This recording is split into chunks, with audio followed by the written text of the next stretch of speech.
Sallallahu aleyke ya Resulallah.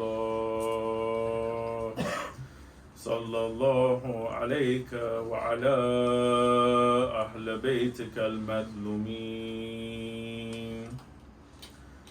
Sallallahu aleyke ya Eba Abdillah. Ya rahmetullahil vasi'a. يا باب النجاة الأمة يا ليتنا كنا معكم سادتي فلنفوز فوزا عظيما بسم الله الرحمن الرحيم الحمد لله رب العالمين والصلاة والسلام على محمد وأهل بيته الطيبين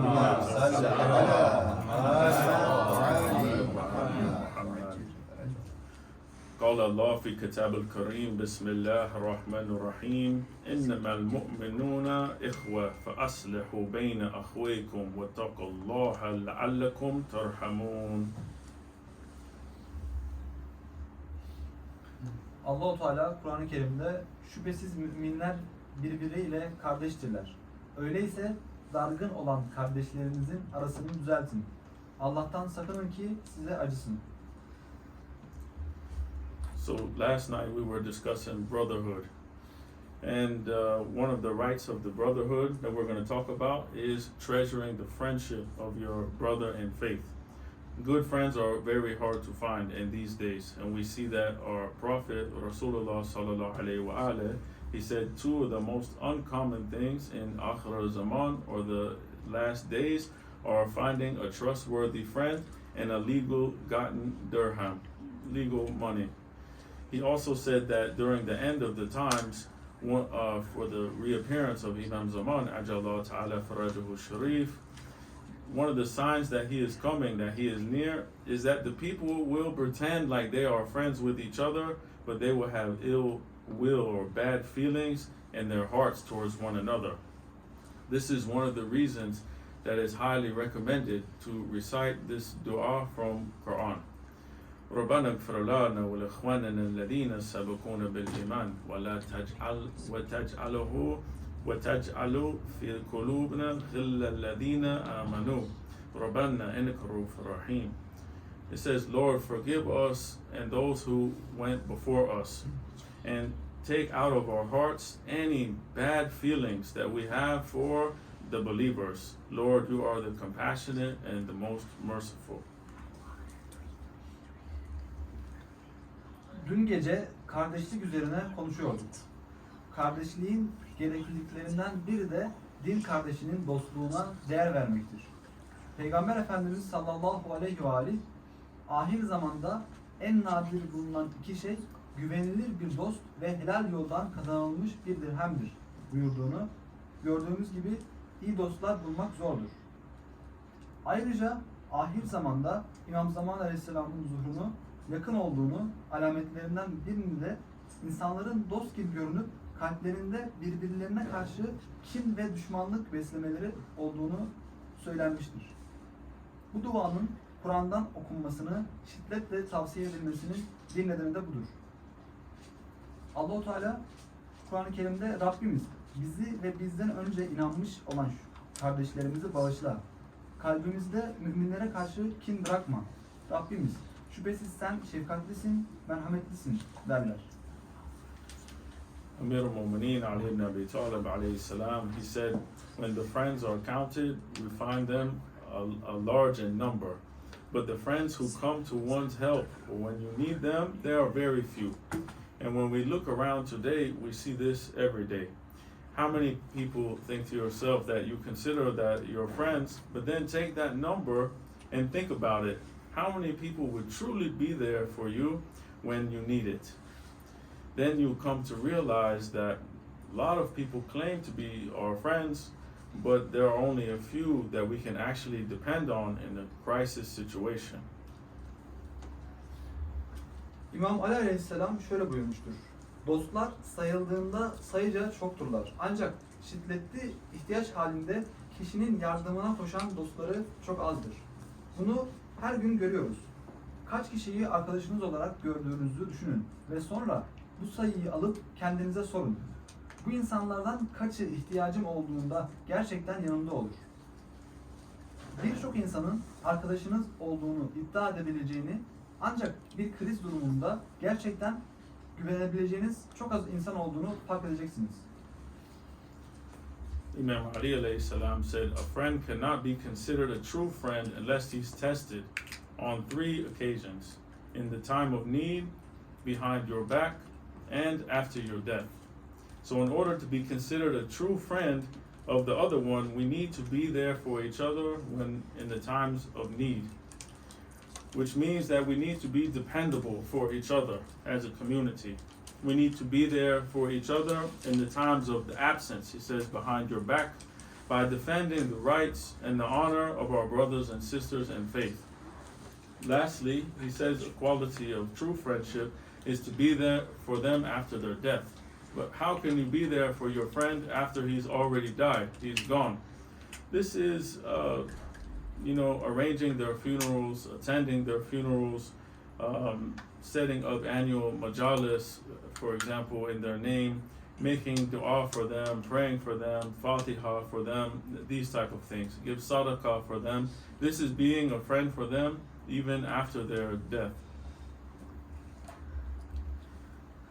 İmam Ali aleyhisselam şöyle buyurmuştur. İmam Ali aleyhisselam şöyle buyurmuştur. Bir arkadaş 3 durumdan sınanmadıkça gerçek bir arkadaş olarak kabul edilmez. İhtiyaç anında, arkanızdan ve ölümünüzden sonra. Dolayısıyla birbirimizin gerçek dostluğu sayabilmemiz için ihtiyaç anında birbirimizin yanında olmamız gerekir. Bu da güvenilir olmamız gerektiği anlamına gelir. Yokluk zamanlarda iman kardeşimizin haklarını ve onurlarını savunarak birbirimizin yanında olmalıyız. Son olarak gerçek dostluğun bir niteliği de ölümlerinden sonra onların yanında olmaktır.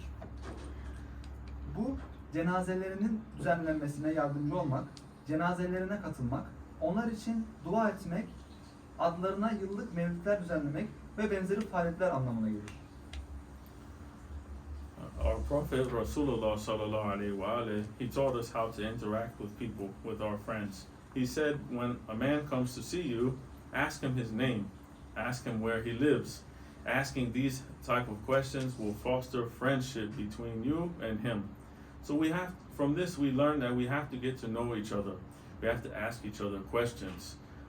Like the brother was asking me here, what's your name, where are you from, these type of things. So we get to know each other's backgrounds, where we came from, our interests, what we like. Rasulullah sallallahu alaihi wa alihi, he said 3 things will prove your friendship to your Muslim brother: welcoming him warmly, making room for him in the meetings when he arrives, and calling him by his dearest names. We should always welcome our friends when we see them and call them by names that they like, which can be, for example, in Arabic, they have kunya. For example, in Iraq, they call me Abu Ali, because my son is Ali. Or we have people named Abu Zahra after their oldest child, kunya. Also calling them names like Habibi, John, Azizi, all these Haji, all these are nice names that show respect to the other person. And it brings friendship between the people. Peygamberimiz bize arkadaşlarımızla sosyal olarak nasıl etkileşim kuracağımızı öğretti. O şöyle buyurmuştur. Bir adam seni görmeye geldiğinde ona adını ve nerede yaşadığını sor. Bu soruları sormak dostluğunun gelişmesine yardımcı olacaktır. Birbirimizi tanımalı ve birbirimizin geçmişini ve ilgi alanlarını öğrenmek için birbirimize sorular sormalıyız. Peygamberimiz sallallahu aleyhi ve aleyhi şöyle buyurmuştur. 3 şey Müslüman kardeşinize dostluğunuzu kanıtlayacaktır. Onu sıcak bir şekilde karşılamak, geldiğinde toplantılarda ona yer açmak ve onu sevdiği isimlerle çağırmak. Dostlarımızı gördüğümüzde onları her zaman hoş karşılamalı ve onlara Ebu Ali, Ebu Zehra gibi künyeleri olabilecek sevimli isimlerle hitap etmeliyiz. Ayrıca onları Habibi, Azizi, Can gibi isimlerle çağırmak da insanlar arasındaki dostluğu ifade eden sevimli terimlerdendir. İmam Sadık aleyhisselam sallu ala Muhammed ve ali Muhammed. Allahümme salli ala Muhammed ve ali Muhammed. He said that shaking hands is the perfect greeting of the resident, those local people, and embracing them or hugging them is the perfect greeting of the traveler, the person you haven't seen in some time. He also said that shaking hands with the believer has 1,000 reward. Also, it's mentioned, I remember other hadith when we are shaking hands, it says that the sins fall away from us like the leaves are falling from the trees. So we should never let the veil of respect get torn between us as friends, because this leads to rupturing or breaking the relationship. So we have to avoid joking with each other in an impolite or a rude way. We don't want to offend each other. I see some, especially young people, they're very offensive towards each other, and it can rupture the relationship. We should always be respectful towards each other. İmam Sadık Aleyhisselam şöyle buyurmuştur. Tokalaşmak müminin en güzel selamlaşmasıdır ve kucaklaşmak yolcunun en güzel selamlaşmasıdır. Müminle tokalaşmanın 1000 sevabı vardır. İmam Bakır Aleyhisselam şöyle buyurmuştur. Dostlarınıza saygı gösterin. Onları şerefli bilin ve birbirinize kaba bir şekilde müdahale etmeyin. Aramızdaki saygı perdesinin yırtılmasına asla izin vermemeliyiz. Çünkü bu ilişkinin kopmasına neden olur. Dolayısıyla birbirimizle kaba ve nezaketsiz bir şekilde selamlaşmaktan kaçınmalıyız. One of the beautiful gems that we can get and we can benefit from is the advice of our ninth Imam, Imam Jawad alayhi salam. Imam Jawad said, beware of the company or the friendship of the evil person, since he's like a sword. Apparently it looks beautiful, but at the same time it can have a bad effect, shedding blood in the way of falsehood. Faydalanabileceğimiz en güzel cevherlerden biri de 9. imamımızın bize verdiği şu tavsiyede bulunabilir. İmam Cevat Aleyhisselam şöyle buyurmuştur. Kötü insanla arkadaşlık etmekten sakının. Çünkü o görünüşte güzel olan bir kılıç gibidir. Fakat batıl yolunda kan dökmekle etkisi gözüdür. So people are heavily influenced by their company they keep with their friends.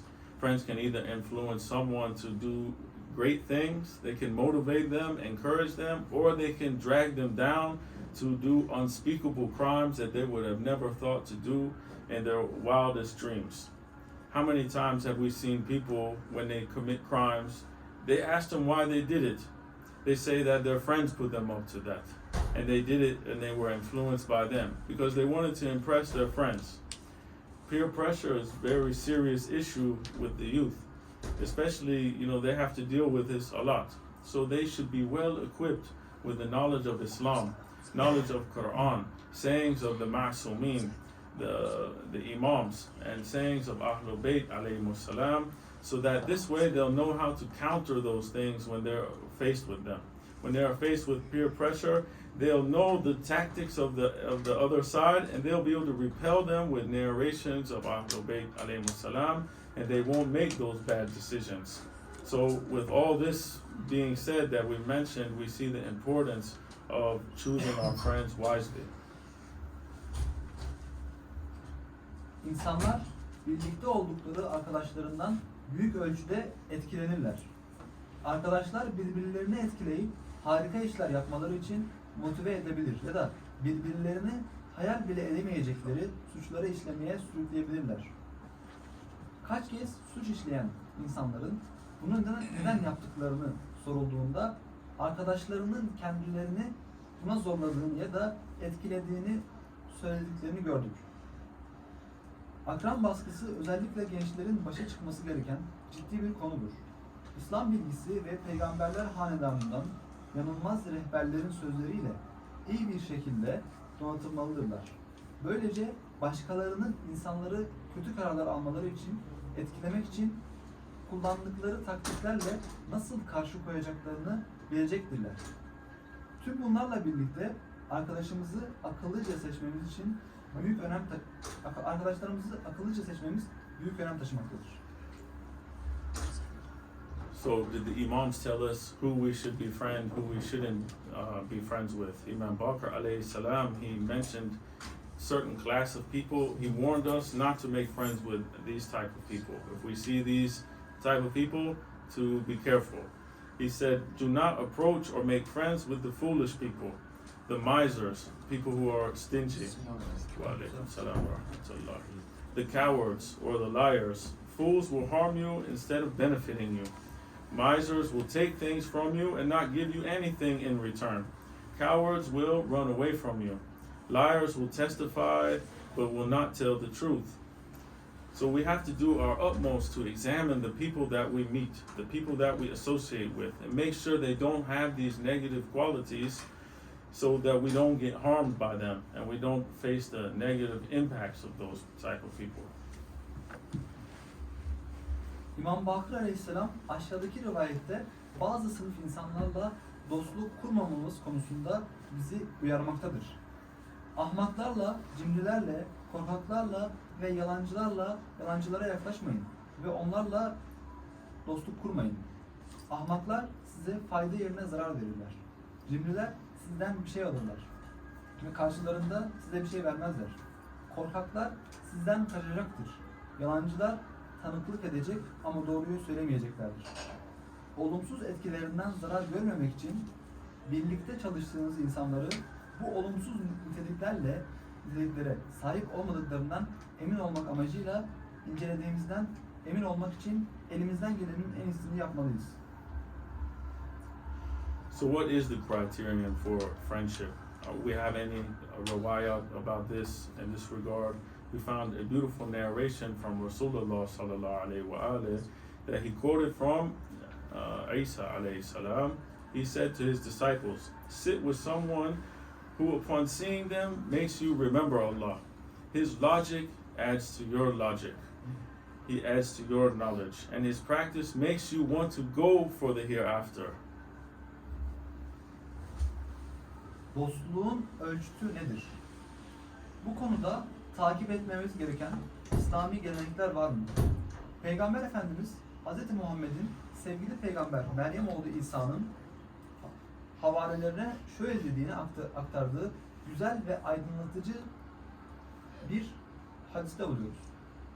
Kendisini gördüğünüzde Allah'ı hatırlayacağınız, mantığı ilminizi artıracak ve ameliyle size ahirete meylettirecek biriyle oturun, arkadaşlık edin. So from this riwayat, this narration, we learn that when we get friends, that we have to look for the quality of having a friend that will remind you of Allah subhanahu wa ta'ala, the religion, the deen, and akhirah, hereafter.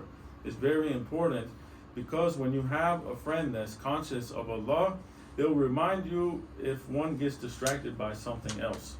They will, when you start going against the religion, they will, you start to drift off Siratul Mustaqim. You should go straight. Sometime you're drifting, they will grab you, they will pull you back to the right path, inshallah. So we can see this in another narration from Rasulullah sallallahu alaihi wasallam that he said, the best friends are those who help you when you mention a matter and they remind you when you forget. Bu rivayetten arkadaş edinirken size Allah'ı, dini ve ahireti hatırlatacak bir arkadaşa sahip olma niteliğini aramamız gerektiğini öğreniyoruz. Bu çok önemlidir. Çünkü Allah bilincine sahip arkadaşlarımız olduğunda içlerinden biri dinine aykırı bir şey daldığında veya doğru yoldan sapmaya başladığında birbirlerini hatırlatırlar ve Allah'ın izniyle onları geri getirirler. Bunu sevgili peygamberimiz bir başka rivayetinde de görebiliriz. En iyi dostlar bir meseleyi dile getirdiğinizde size yardım eden ve unuttuğunuzda sizi hatırlatan kimselerdir. The second thing we can get from this narration is that we learn that when we look for friends, we need to find friends that discuss beneficial things that will increase our knowledge. It will help us about our religion, about our hereafter. and other fields of knowledge. So we have to strive to acquire friends like this that like to talk about things that make sense, things that matter, useful things, not useless things like riba or gossip or backbiting or all these other things that won't help us at all. We should look for someone who talks about nice things, intelligent things. Buradan öğrenebileceğimiz ikinci şey, din, hayat ve diğer bilgili alanları hakkındaki bilgimizi arttıracak, faydalı şeyleri tartışmaktan hoşlanan arkadaşlar aramamız gerektiğidir. Dolayısıyla dedikodu veya diğer faydasız konular yerine anlamlı şeyler hakkında konuşmayı seven arkadaşlar edinmeye çalışmalıyız. The third thing that we get from this riwayat is that we should befriend those people who they remind us of the hereafter. Their actions, their deeds, the things that they do, they inspire us to become better people and to work towards akhirah. We see them doing good things, charity work, and these things, to say, I want to be like that. I want to work towards my hereafter. Rasulullah sallallahu alaihi wasallam, he said, in regard to friendship, anyone who becomes friends with others, fi sabilillah, for the sake of Allah subhanahu wa ta'ala, he will have a rank in Jannah, in the paradise.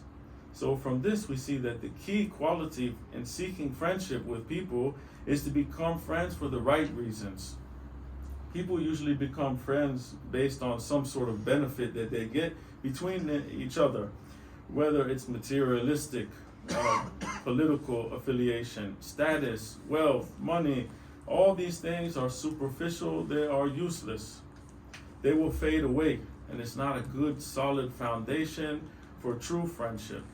True friendship should be based on ikhlas, sincerity, and by the mutual love of Allah, Rasulullah, and Ahlul Bayt alayhimussalam.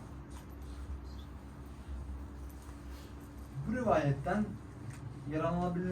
yararlanabileceğimiz üçüncü şey, eylemleri ve iyi işleri bize daha iyi insanlar olmamız için ilham veren, ahiretimizi güvence altına almak için çalışmamıza ilham veren kişilerle dost olmamız gerektiğidir.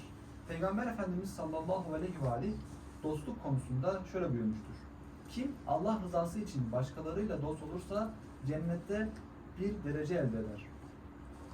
Buradan dostluk arayışında anahtar niteliğinin doğru nedenlerle dost olmak olduğunu görüyoruz. İnsanlar genellikle diğer kişiden elde edecekleri bir tür menfaate dayanarak arkadaş olurlar.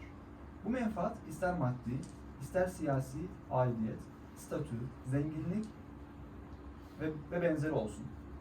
Bunların hepsi kaybolup gidecek, yüzeysel ve yararsız şeylerdir ve gerçek dostluk için sağlam bir temel oluşturmazlar. Dostluk samimiyette dayanmalı ve Allah, Resulü ve Ehl-i Beyt'inin karşılıklı sevgisine dayanmalıdır. We have a riwayat from Imam Sadiq alayhi salam, sallu ala Muhammad wa ala Muhammad, that outlines the conditions or shurut for the friendship. He said there are certain limits to friendship. Whoever does not fall within those limits cannot be considered to be a perfect friend. And the one who doesn't have anything from those limits, he should not be ascribed anything to friendship. The conditions that he mentioned are: a friend should not hide anything from you. He'll be the same person with you in private as well as public. He should consider your positive characteristics as his own and your negative characteristics as his own. I mean, if you have something bad, your friend will want to see that. He'll see it in himself and he'll want to help you fix it. Wealth and position should not change him. He should not withhold from you what he has power over. And he should not abandon you during the time of hardship. İmam Sadık'tan dostluğun sınırlarını çizen bir rivayetimiz vardır. O şöyle buyurmuştur. Dostluğun belli sınırları vardır. Her kim bu sınırlara girmezse kamil bir dost sayılmamalı ve her kim bu sınırlara giren her kim de bu sınırlara giren bir şey yoksa ona dostlukla ilgili bir şey nispet edilmemelidir. Dostluğun şartları şunlardır. Dost senden hiçbir şey saklamamalı Ve senin için dışarıda nasılsa özel hayatında da öyle olmalıdır. Senin olumlu özelliklerinin kendi özellikleri gibi, olumsuz özelliklerin de kendi özellikleri gibi görmelidir. Zenginlik ve mevki onu değiştirmemelidir. Üzerinde gücü olduğu şeyleri sizden esirgememelidir. Zor zamanınızda sizi terk etmemelidir. Imam Ali alayhi salam was describing a true friend when he was advising his companion, Kumail ibn Ziyad. He said, "Who is your true friend, your true brotherly friend? He is the one who doesn't disappoint you in misfortunes, does not leave you alone in troubles and sins, does not wait to help you until you ask for help, and does not let you inform him of your problem. Ya Kumail, the believers should be mirrors of each other. When they look at others, they should see the needs and settle the problems. O Kumail, the believers are brothers. Brothers should never prefer anything over each other." Imam Sadiq alayhi salam said, "A believer is the brother of a believer. He is his eye, he is his guide. The most favorable friend to me is the one who shows me my faults, my flaws." These are wonderful characteristics to find in a person. We ask Allah subhanahu wa ta'ala to help us find these type of friends, and when we find them, to be grateful for that type of friendship. İmam Ali Aleyhisselam Kumeyl'e nasihat ederken gerçek dostu şöyle tarif etmiştir. Senin gerçek kardeşin kimdir? Başına gelen musibetlerde seni hayal kırıklığına uğratmayan, sıkıntı ve günahlarda seni yalnız bırakmayan, sen ondan yardım isteyene kadar beklemeyen ve derdini ona bildirmene izin vermeyendir. Ey Kumeyl! Müminler birbirlerinin aynısı olmalıdır. Başkalarına baktıklarında ihtiyaçlarını gidermeli ve sorunlarını çözmelidirler. Ey Kumeyl! Müminler kardeştir. Kardeşler asla birbirlerine bir şeyi tercih etmemelidirler. İmam Sadık Aleyhisselam şöyle buyurmuştur. Mümin, müminin kardeşidir. Gözü ve yol göstericisidir. Benim için en hayırlı dost, bana kusurlarımı gösterendir. Bir arkadaşta bulunması gereken ne harika nitelikler. Allah bu tür dostları bulmamıza ve dostlukları için şükretmemize yardım etsin.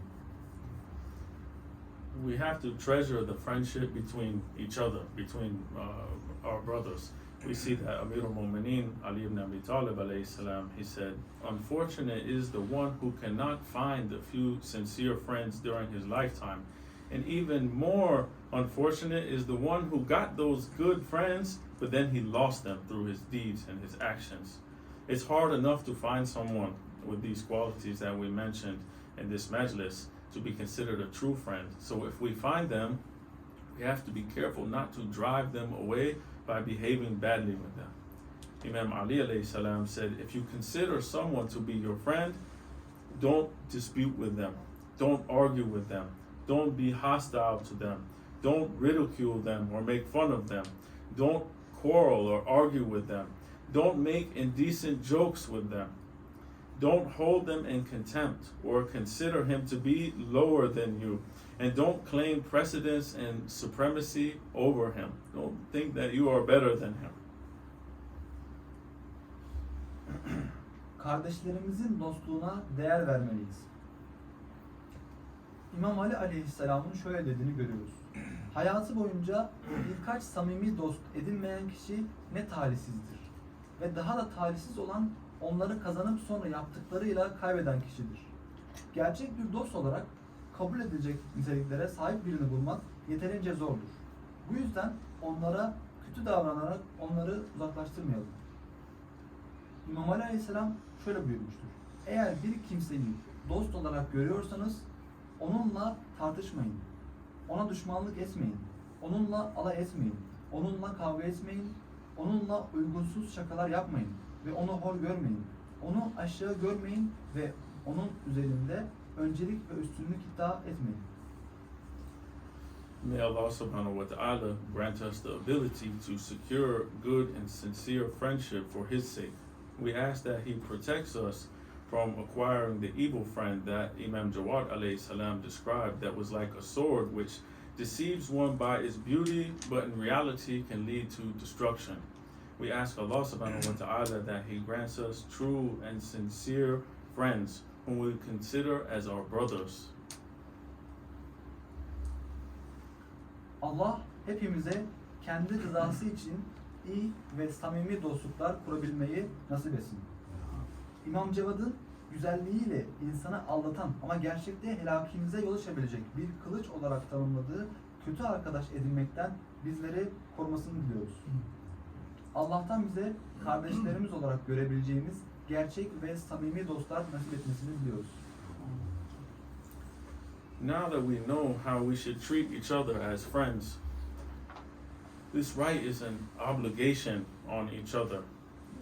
We have this Haqqullah, Haqqan Nas, this Haqqan Nas between brothers in faith. We owe this to each other. It's a shame that we see that the rights of friendship and brotherhood were not given to the family of Rasulullah.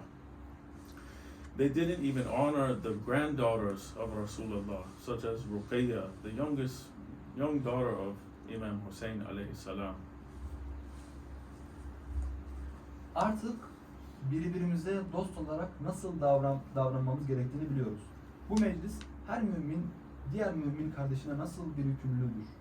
Bu törenlerin peygamber ailesine verilmemiş olması utanç vericidir.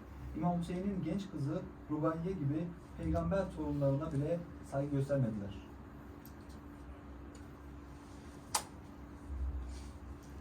Muhammed ve Ali Muhammed salavat. Allahümme salli ala Muhammed ve Ali Muhammed. Ruqayya had a special place in everyone's heart. Imam Hussein alayhi salam, he used to say that a house without Ruqayya wouldn't be worth living in. Ruqayya used to go to sleep with her head on the chest of her father, Imam Hussein, and he would tell her stories of her grandparents, Fatima Zahra, Imam Ali alayhi salam, and of her great-grandfather, Rasulullah sallallahu alayhi wa alayhi. When the 2nd of Muharram came, the armies of Yazid began to gather in Karbala. Hussein said to his sister Zainab, "Now the time has come for you to get Ruqayya used to sleeping without me being there." Ruqayya would follow her father at night, and Hussein had to gently take her back to Sayyidah Zainab or Rabab. Ruqayya had a special bond with her uncle Abu Fadl al-Abbas as well, and when he used to give her he would always give her anything that she wanted.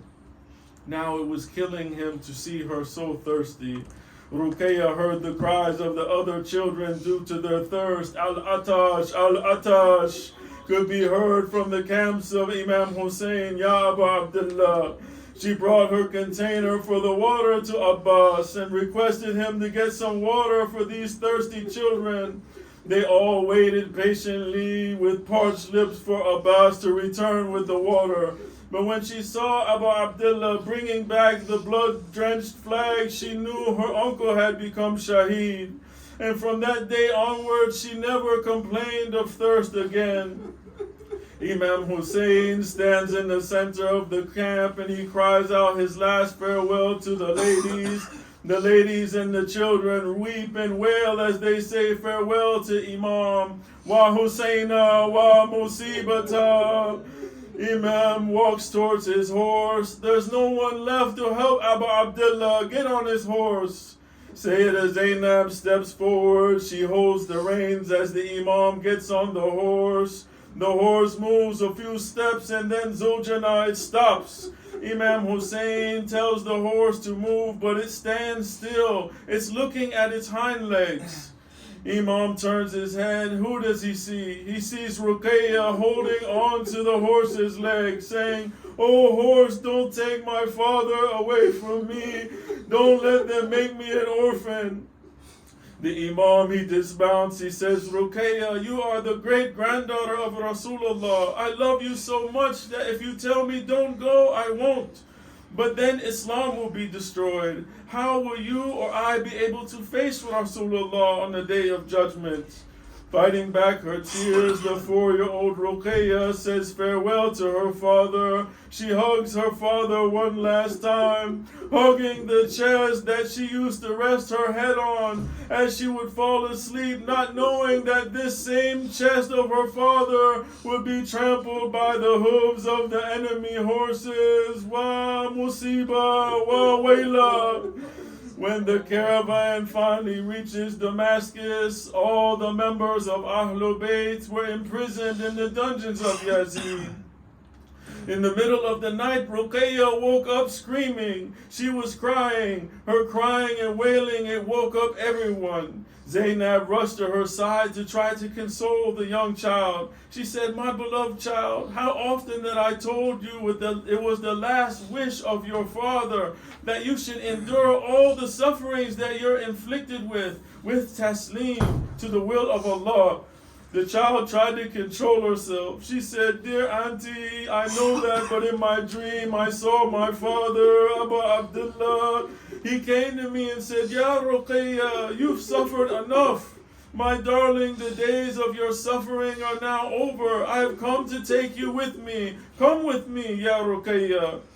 I narrated to him in my dream all of the sufferings I endured since he didn't come back from the battlefield. I told him how I went in the darkness of the night to look for him. What a dream it was, and what a disappointment it is for me to know that in reality I am away from my father." She started crying uncontrollably. The grief of the child was so intense that all the ladies lost control of their emotions. All the ladies started wailing through the prison hall. Wa wayla wa musibata wa Husayna. Yazid heard the cries and he sent his guards to find out what was going on. Yazid was told that Ruqayya saw her father in a dream and was crying. He asked his men to put the head of Imam Hussein on a silver tray, cover it with a silk cloth, and take it to the prison.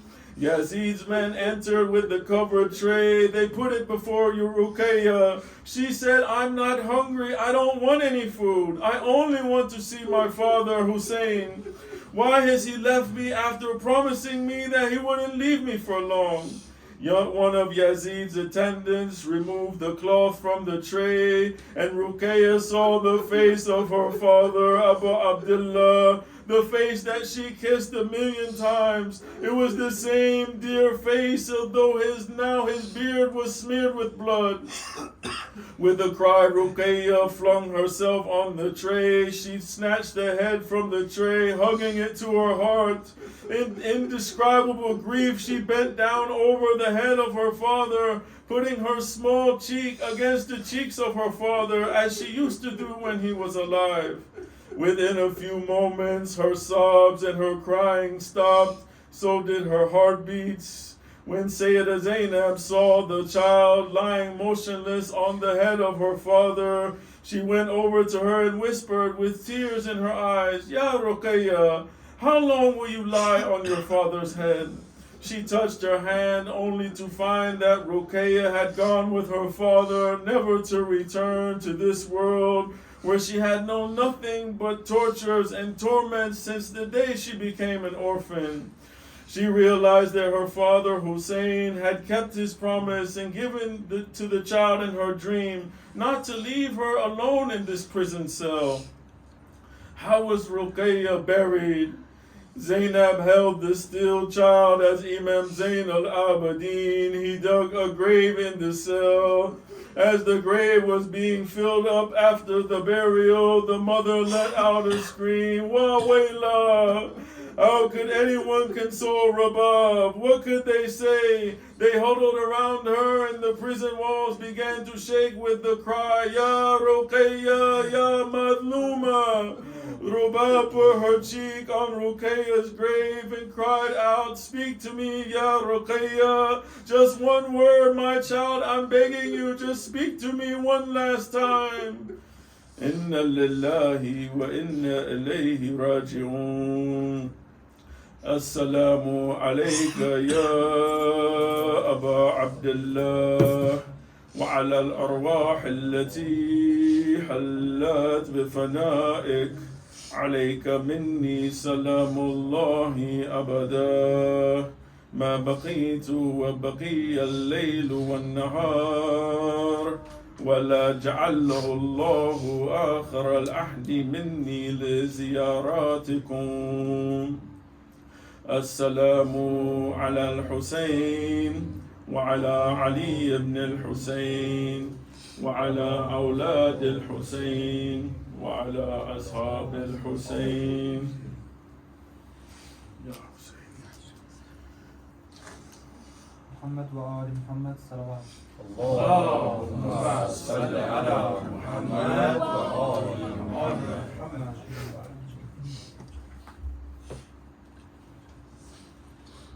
Rubayye'nin herkesin kalbinde özel bir yeri var idi. İmam Hüseyin, Rubayye'nin olmadığı bir ev yaşamaya değmez derdi. Rubayye, İmam Hüseyin ona Fatıma Zehra'yı, İmam Ali Aleyhisselam'ı ve büyük dedesi Resulullah'ın hikayelerini anlatırken başını İmam Hüseyin'in göğsüne koyarak buyurdu. Muharrem ayının 2. gününden itibaren Yezid orduları Kerbela'da toplanmaya başladığında Hazreti Hüseyin'in kız kardeşi Hazreti Zeynep'e şöyle dedi: Rubayye'yi ben orada olmadan uyumaya alıştırmanın zamanı geldi. Rubayye geceleri babasını takip ederdi ve Hüseyin onu nazikçe Hazreti Zeynep'e ya da Rubab'ın yanına götürmek zorundaydı. Rubayye'nin amcası Ebu'l-Fazl Abbas'la da özel bir bağı var idi ve ona her zaman gönülden ne koparsa verirdi. Ama şimdi onu bu kadar susamış görmek onu öldürüyordu.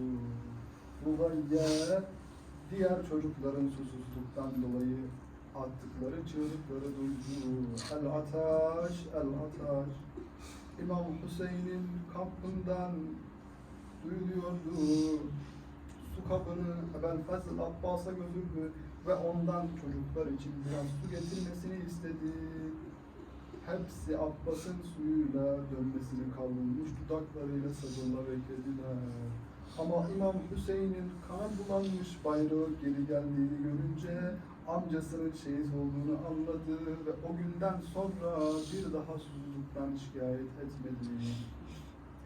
İmam Hüseyin daha sonra kampının ortasına durur ve siz hanımlara son vedasını haykırır. Hanımlar ve çocuklar imamlarına veda ederken ağlar ve feryat ederler. İmam atına doğru yürür. Binmesine yardım edecek kimse kalmamıştır.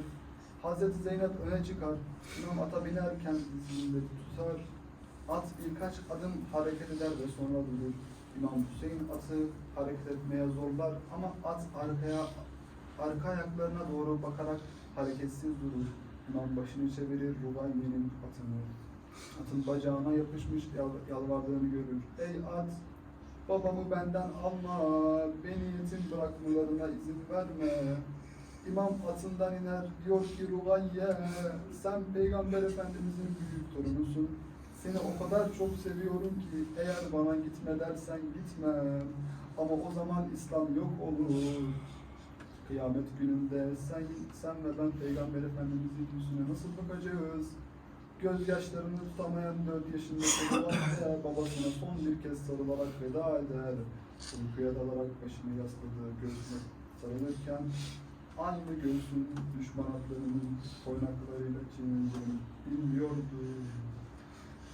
Kervan nihayet Şam'a ulaştığında Ehl-i Beyt'in geri kalan tüm üyeleri merhum Yezid'in zindanlarına hapsedildi. Gecenin bir yarısı Rubayye'nin çığlıklarıyla uyandı. Rubayye ağlıyordu ve onun ağlamasına herkes uyandı ve feryat etti. Hazreti Zeynep onun yanına koştu ve onu teselli etmeye çalıştı. Sevgili çocuğum, babanın son arzususun. Sana çektirilen tüm acıları Allah'ın iradesine tam bir teslimiyetle katlanman olduğunu sana kaç kez söyledim. Çocuk kendini kontrol etmeye çalıştı ve cevap verdi. Ey hala bunu biliyorum ama rüyamda babamı gördüm. Bana geldi ey Rugayye yeterince acı çektin. Acı çektiğin günler sona erdi. Şimdi seni yanıma almaya geldim.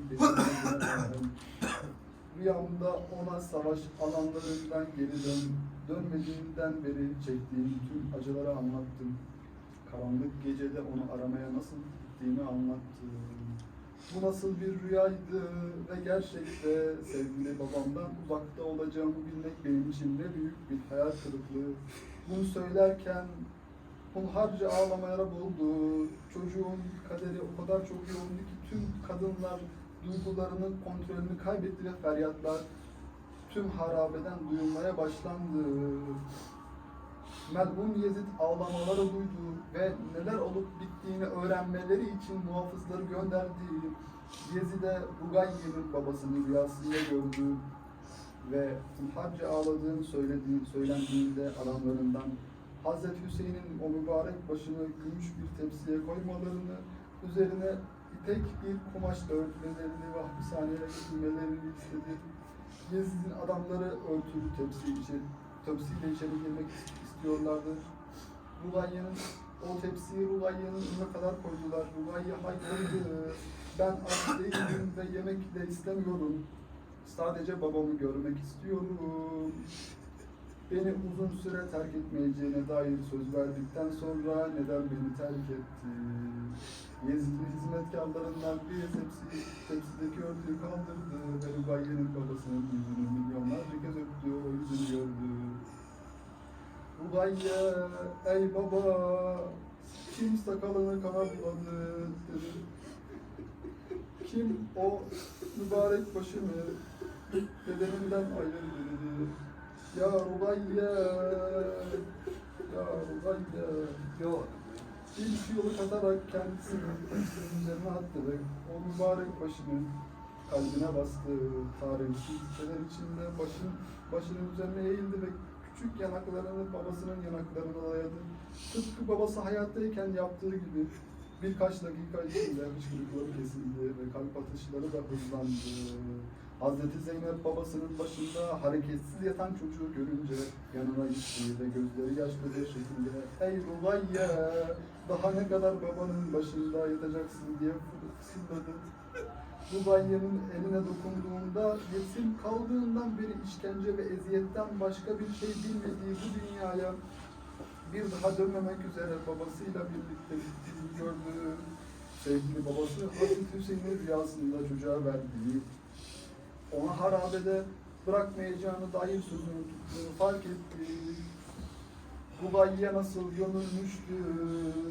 İmam Zeynel Abidin harabede bir mezar kazarken Hazreti Zeynep hareketsiz duran çocuğu kucağına aldı. Defin işleminden sonra mezar doldurulurken anne bir çığlık attı. Bu babı kim teselli edebilirdi? Ne söylenebilirdi ki? Etrafına toplananlar ve harabenin duvarları çığlıklarla sarsılmaya başlandı. Ey Rugayye, ey Rugayye, ya Mezlum. Bu bab yanağını Rugayye'nin mezarına koydu ve haykırdı. Konuş benimle ey Rugayye, sadece bir kelime. Lütfen çocuğum, sana yalvarıyorum, konuş benimle. Esselamu aleyke ya Rugayye bintel Hüseyin. Allahümme salli ala Muhammedin ve âli Muhammed. اللهم كن لوليك الحجة بن الحسن صلواتك عليه وعلى آبائه في هذه الساعة وفي كل ساعة وليا وحافظا وقائدا وناصرا ودليلا وعينا حتى تسكنه أرضك طوعا وتمتعه فيها طويلا برحمتك يا أرحم الراحمين. اللهم صل على محمد وآل محمد.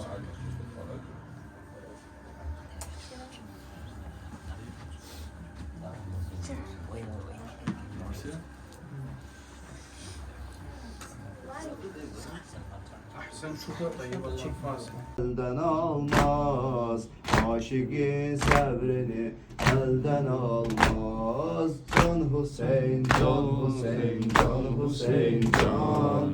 Can diyen cana kurban Hüseyin, Can. Can Hüseyin, Can Hüseyin.